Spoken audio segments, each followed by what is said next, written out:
All right, folks, welcome back. Today we're going to talk about relative frequency. Our essential question is, how can I find the relative frequency for a given situation? So you might be wondering and asking yourself, Mr. Nowinski, what is relative frequency? So let's go ahead and define that.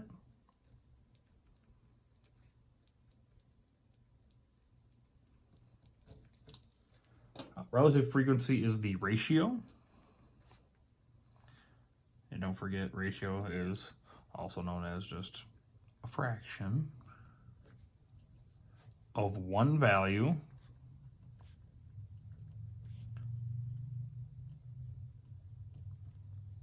compared to another.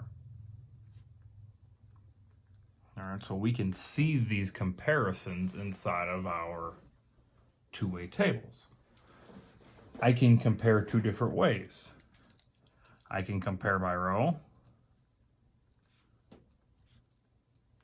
And remember, rows go left to right or right to left.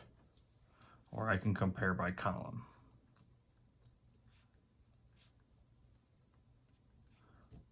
Which is up and down. All right, so let's go ahead and let's look at our two-way table that we finished off with our last set of notes, where we talked about tacos and lasagna. And then we had no lasagna.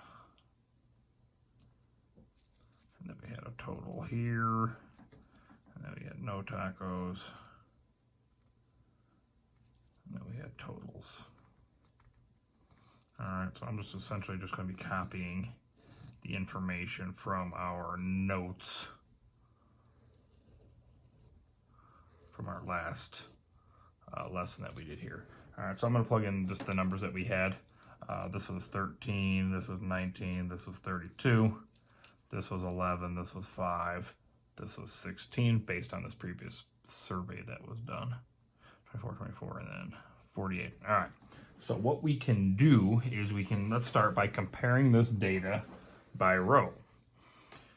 What that means is 13 people that were surveyed liked lasagna and tacos. 11 liked tacos but not lasagna out of the 24 people that kind of fell in that category. So my relative frequency by row here is 13 out of 24 like lasagna and tacos, but 11 out of 24 only like tacos.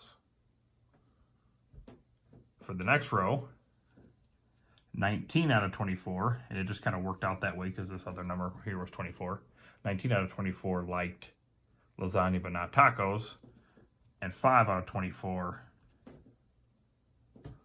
didn't like either one of them. So I could take this information, I could create it as a decimal, and I could turn that decimal into a percent. We could create bar graphs out of it. We could get real crazy. But that is comparing by row. And finding the data, what that means, and using it one way or another. All right, so that's by row. Now let's do one by column. Before we get that, our movie quote for the day is, Carpe diem. Seize the day, boys. All right, so example 2 here. I guess I need to make that other one example 1, but now we got it in there. I'm going to give us a Venn diagram.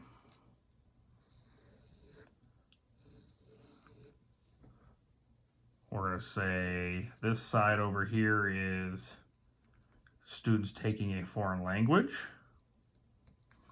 Over here, this side is students that are playing a sport.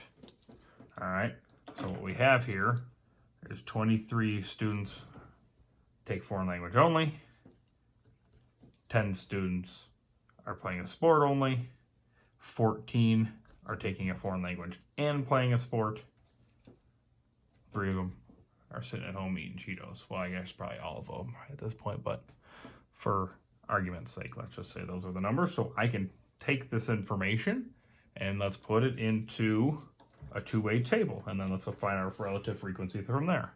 All right, so let's say play sports, and then no sports, and then we have our total here. Foreign language, I'm just going to abbreviate it. And then no foreign language. And then a total.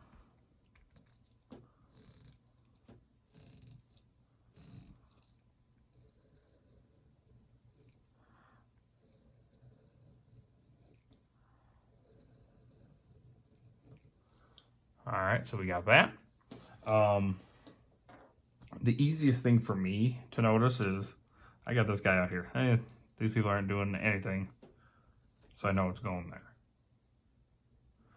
Foreign language only with no sports falls in this category here. Doing both right here. Sports and no foreign language right there. 24, 26, 50, 14 and 23 is 37, 10 and 3 is 13, that equals 50. So now I can take this information, I can compare it, find the relative frequency by column. Last one we did by row, this one was going to be by column. All right, so 14 students play sports and are in foreign language out of the 24 students that are playing sports in general, so that would be 14 out of 24. But 10 out of the 24 are playing sports and not taking a foreign language at all. Conversely, we have 23 out of 26 that are taking a foreign language but not playing a sport, but we have 3 out of 26 ain't doing nothing. That is relative frequency. There is a handout on the Google Classroom. You need to complete that. I'll be giving you specific feedback on 1 or 2 specific problems, just like I would in class. If you need the entire answer key, I can give that to you. But that needs to be completed by the end of the day today, so I can get feedback to you and give you your points for it. I don't care if you print it off and fill it in that way, or if you do it on a separate sheet of paper, it doesn't really bother me. I just want to make sure that it is done. So whatever works best for you and your family. If you have questions, you know where to find me. Make sure you include your movie quote. See ya.